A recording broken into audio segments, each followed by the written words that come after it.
آخی همون لباسی که زنن میپشانه، فرزندن میپشانه، والله نه لباسی عایشه است، نه لباسی فاطمه است، نه لباسی زنهای ایشانات است، نه ملاحات است، نه اصحاب پیغمبر است، نه رسول الله است.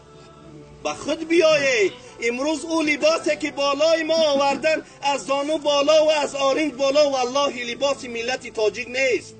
قسم به خدا ملت تاجیک و ملت مسلمان این خیلی لباس در حیاتش دیدگی نیست.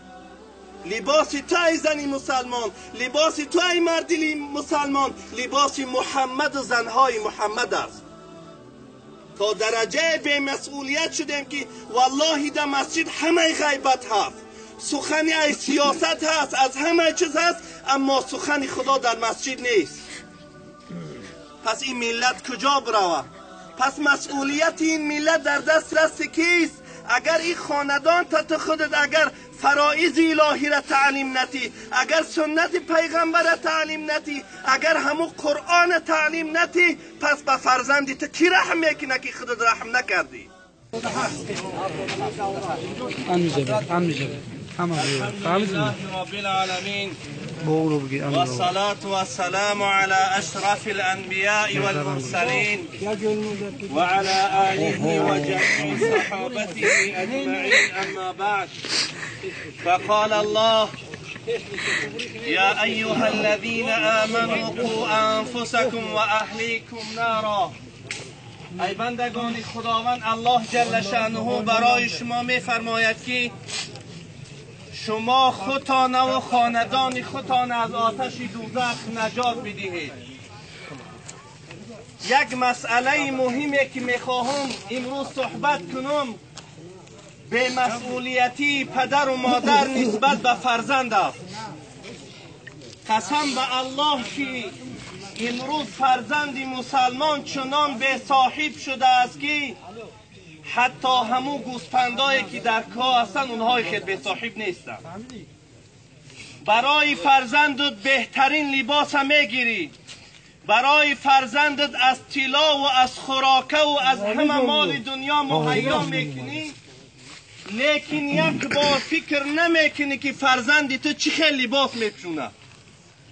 آستینای برزده، سوتالیچ، گریبان ها همه میتاوه.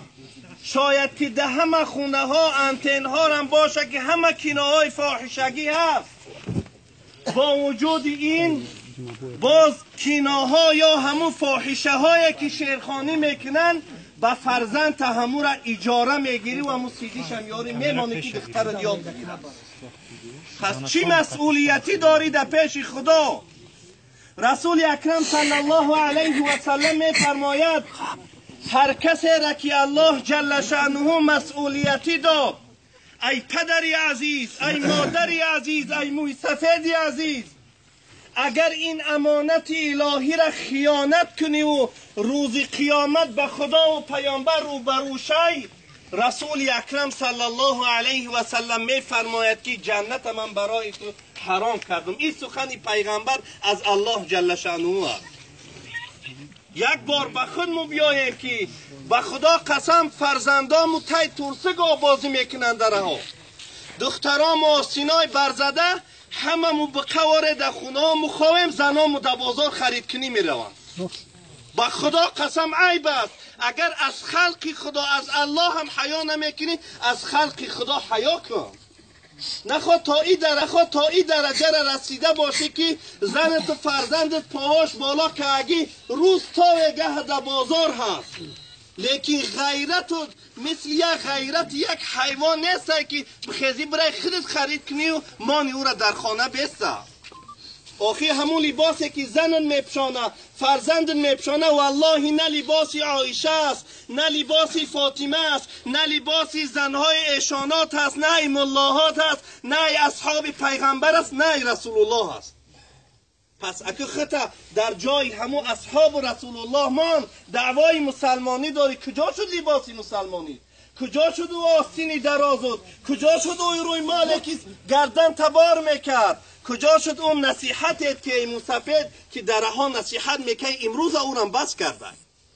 به خدا قسم بعضی دخته میگذر آستینش کلته ایشان زاده ملا و ملا زاده مولوی و مولوی زاده سرش خم میکنه میره یک بار نصیحتش کن از تو هیچی نمیره و دشنام نمیتیه پیغمبر از زده نیکی نصیحت بس نکرد رسول الله روده و روچکی شتره در سرش پرتافتن لیکی نصیحت بس نکرد والله که امتی که از اون نصیحت برداشته شد قسم به خدا امتی که از اون نصیحت برداشته شد والله که غضب خدا بالای اومد میآید علاج نیست من در یک جنازه پیشتر گفتم که همون حاید از ما دور نیست یا که شراره را هممون میدانستیم که خدا چه خیلی این کوه را بالای اونها آورد امروز هم باشه ای آبی دریاها و ای گیسها از ما دور نیست خدا بر یک بلا ما اتره میگیره مگر اون روزی که تو خاندان تا از این گناه و از این معصیت من کنی